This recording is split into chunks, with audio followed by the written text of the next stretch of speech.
What's going on, Z.E.R.T Nation? We're going to squeeze in another interview before Special Operations Z.E.R.T instructor Mr. Gray leaves.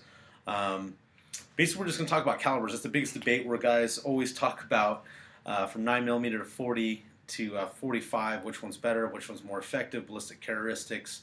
I have my thoughts.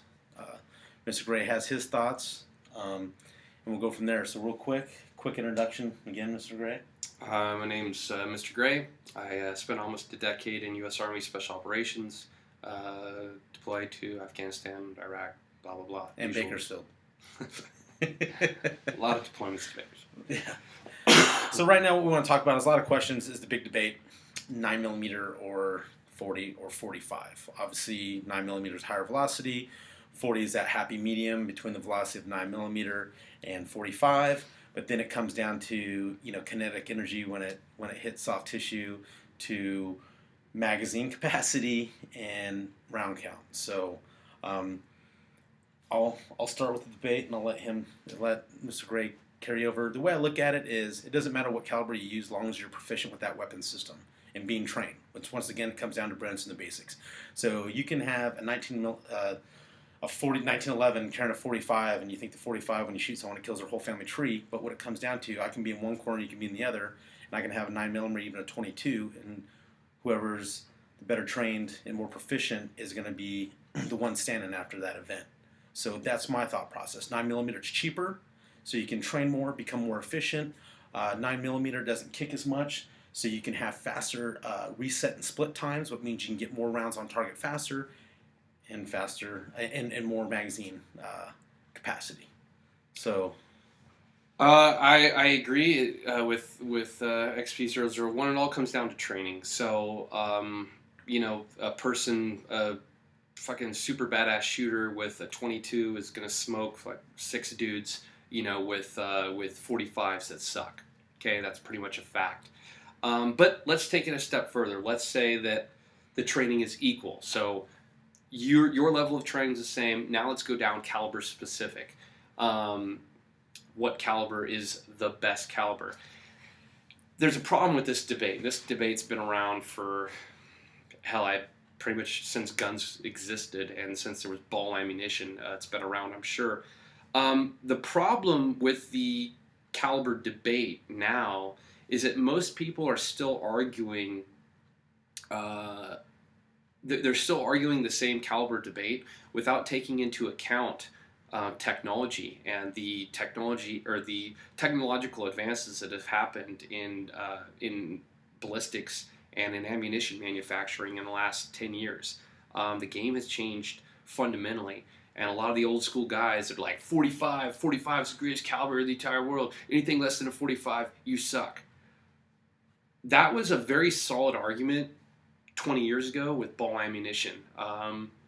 Look, the heavier the bullet, the bigger size diameter, the bigger the hole, the more you bleed out, blah, blah, blah, blah, blah.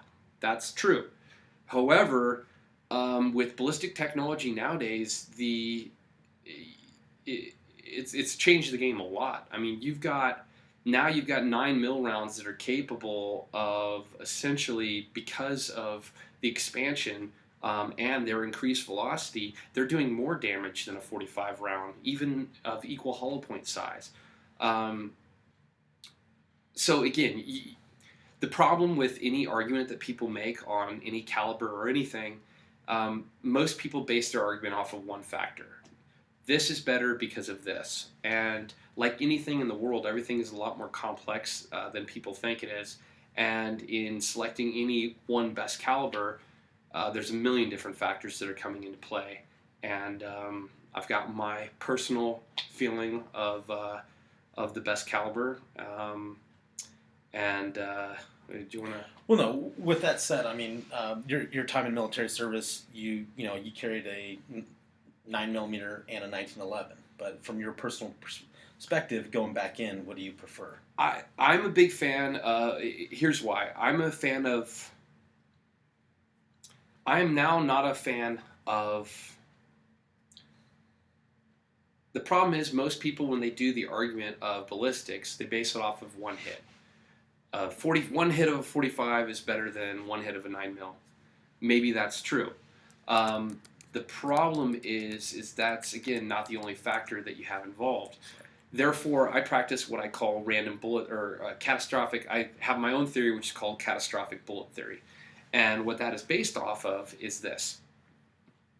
Anyone who has seen people hit with a decent amount of rounds knows that bullets do weird shit when they hit the body, and it is completely unpredictable.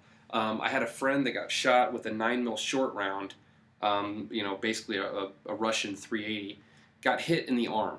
Okay, that bullet hit him in the bicep, hit his bone, rode his bone all the way up through his shoulder into his chest cavity, into his lung, and he damn near died and had to get a chest. He had to get a chest tube, and it damn near killed him. One 9mm short round. I know of another individual that was shot in the neck, granted at an angle, but shot in the neck with an AK-47. It ricocheted off of his bone, and he had nothing but a slight flesh hole. It didn't even penetrate, other than maybe 3 millimeters. Crazy, right? Exactly. The point being is you never know what a bullet's going to do. One bullet, 22. If you look at the FBI statistics, the most deadly round in the world is a 22 long rifle. Yeah. With that said, I don't know what the statistics were, but I think it was in 2007. 80% of people shot with a handgun round from a 22 to a 44 Magnum survived. So it just comes down to, obviously, like Mr. Gray said, the body's tough, has tissue, has cartilage. Some guys are thicker than the other, and then you get freak accidents, ricochets. Guys, I know an individual that's been shot in the forehead twice on 2 deployments, and it's ricocheted off his skull. He's probably the most unlucky guy that I've known, but it's just that type. Bone, muscle tissue. Basically, what it comes down to, what my theory comes down to, is this: you don't know what a bullet's going to do when it hit the body, so you want to shoot a lot of bullets, hoping that one of them does something catastrophic. Thereby, in that theory, that leads to smaller calibers that allow you to carry more rounds in the magazine and have less recoil, to where you can do multiple shots quicker. I advocate the 9mm for that reason. Because I could shoot a guy, let's say, 5 times with a 9mm, whereas maybe with a 45 I would get 2 to 3 shots. Worrying about magazine capacity, recoil, muzzle rise, all that stuff. So hopefully, the more times you shoot a person, think of gambling. We're in Vegas. The more times you shoot a person, the higher your odds are that one of those bullets is going to do something catastrophic. So that's what I advocate: smaller bullets, more shots. And when it comes down to too, is a lot of guys have that misconception. Oh, you're gonna do Mozambique, or you're gonna do NSR, where it's 6 to the pelvic girdle, 1 to the head, or 2 to the chest, 1 to the head. Under certain situations, that shit just doesn't really pan out whatsoever. So it's getting multiple shots in one place at the same time. Which, to add to what he's saying, a lot of these guys, how many people out there in ZERT Nation shoot moving targets? Exactly. Probably few of you. It's very difficult to recreate on a range. It's not easy. Point being is, what's the first thing... Let me get